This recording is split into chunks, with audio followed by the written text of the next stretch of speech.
Leo. Hello my dear Leo, welcome back sa ating YouTube channel. My name is RJ, your tarot card reader, at ang gagawin natin ngayon my dear is ang iyong first 15 days of April. This is from April 1 hanggang April 15, 2026, and this is a general reading. So reminder, paalala lamang po na ang gagawin natin today ay general reading, so hindi po ito 100% na magre-resonate para sa ating lahat. So please my dear, lower your expectation pagdating po sa mga general reading. And my dear, na-announce ko na to, pero i-announce ko po ulit.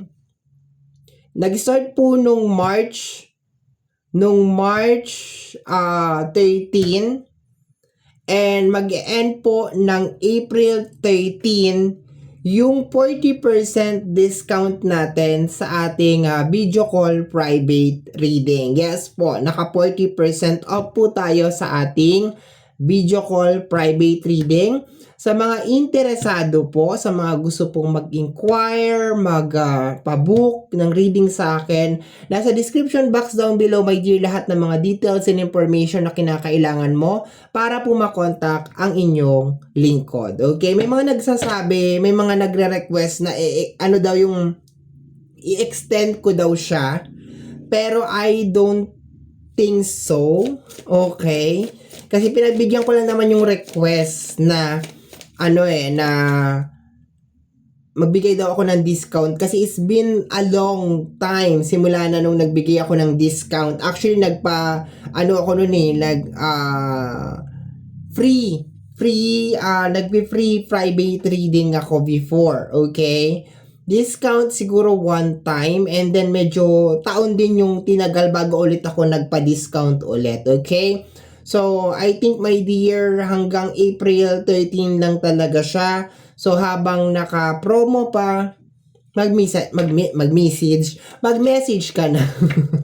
Pasensya na kasi medyo ang dami na nangyari sa araw na to. So, medyo drain na ako. Medyo pagod na talaga. Okay? So, let's go tayo, my dear Leo. Let's go na. Let's go. Kaya gusto ko talaga pagkagising ko sa umaga, magre-reading na ako kaagad. Ayoko talaga yung late ko na talaga siyang gagawin, okay? So let me see. Leo, we have here the King of Sword, okay? Gustong-gusto ko tong card na to, the King of Sword, okay? So ang nakukuha ko sa card na to is the knowledge, my dear, kung paano mo ma-resolve yung isang situation, okay? Kung para kang lately, parang yung energy, my dear, is para kang nasa maze, okay? Kung makikita mo yung likod niya, is parang maze, okay? So, kung lately, parang nandun kasi siyang sitwasyon na parang pabalik-balik ka, paikot-ikot ka, minsan nagkakaroon ka ng mental cloud or mental fog, ganon. Sinasabi dito, my dear, na parang mariresolve mo yung iyong problem, magkakaroon ka ng idea, magkakaroon ka ng knowledge kung paano mo mariresolve yung problema mo, my dear Leo, ngayong first 15 days of April, okay? Maganda yan, energy ng King of Sword. Kung meron din mga legal matter, maganda din to. Kasi parang papabor sa'yo, my dear, yung sitwasyon, okay? I can also feel, my dear, sa energy ng King of Sword na parang somebody will get their karma, or parang nararamdaman na nila yung karma, kung ano man yung, for example, merong ginawa sa'yo na something, okay? So, nararamdaman nila, my dear, ngayong first 15 days of April, yung karma, yung consequence nung ginawa nilang action sa'yo, okay? That's what I'm getting. Let me see, my dear. Let me see. We have here the energy of the Wheel of Fortune. Okay, mukhang sinuswerte-swerte ka ngayon, my dear, ha? Maganda yung energy natin, okay? Sa energy ng Wheel of Fortune is more on try again. Marami sa inyo, my dear, yung magta-try ulit. Kasi nga, di ba, dinalaw ka ni King of Sword. So, nung dinalaw ka ni King of Sword, nagkaroon ka ng parang something sa yung mind. So, kung before, parang meron ka ng sinukuan, is either yung sitwasyon, my dear Leo, is either nasa isang sitwasyon ka na parang paulit-ulit, parang lately, hindi mo alam kung ano nangyayari, and then magkakaroon ka ng parang, let us just call it awakening, my dear, doon sa kung ano man yung bagay na yon, okay? Nagkaroon ka ng awakening, nagkaroon ka ng realization kung paano ka makakaalis doon, kung paano mo ma-resolve, my dear, yung problem na yon. Or, if just in case, my dear, meron kang inumpisa na isang bagay, tapos parang you quit on it, parang gano'n, nag-quit ka, this time, my dear, para magta-try ka ulit. Okay? Mamomotivate ka ulit. Okay? Na, okay, ngayon alam ko na, baka dito lang ako nagkamali, baka ito lang kailangan kong gawin, or ito lang, ganyan lang, ganon. So, sa energy ng Wheel of Fortune, nakukuha ko dito that you will try again yung iyong luck. Iikot mo ulit, my dear, yung iyong roleta. Ang kagandahan lang dito, my dear, habang iniikot mo or habang tinatry mo ulit, my dear, gawin ko ano man yung bagay na gusto mong gawin, you have a different mindset this time. Okay? So, meron kang ibang mindset. Okay? Meron kang ibang knowledge. Okay? So, tingnan natin. Next card, my dear, is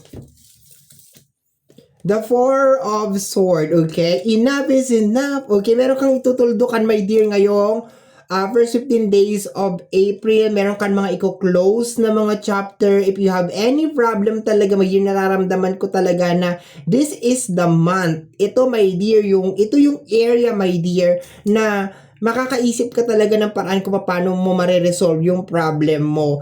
And this is also the time na parang, kumbaga, parang ka nag-take ng exam before. Kung nag-take ka ng exam noon, tapos nag-fail ka, magte-take ka ulit ng exam ngayon, and then you will pass. Yun ang nakukuha ko, my dear. Kasi parang nagtatry ka ulit, iniikot mo ulit yung ruleta mo. And sinusure mo talaga ngayon na this time, papabor na sa akin to. Which is, sabi ko nga kanina, kung meron din mga issue, my dear, na may kinalaman sa usapin ng legal matter, this is the time din, my dear, na mararamdaman mo na parang pumapabor din sa'yo, my dear, ang tadhana or ang panahon. Okay? So, we have here the energy of, pinag-uusapan pa lang natin, awakening. Okay? So, dinalaw tayo talaga. Napakaganda talaga, my dear, ng iyong baraha para sa iyong first 15 days of April. Okay? So, nagkakaroon ka ng awakening. Congratulations, my dear Leo, for having this kind of energy para sa first 15 days of April. Ang ganda.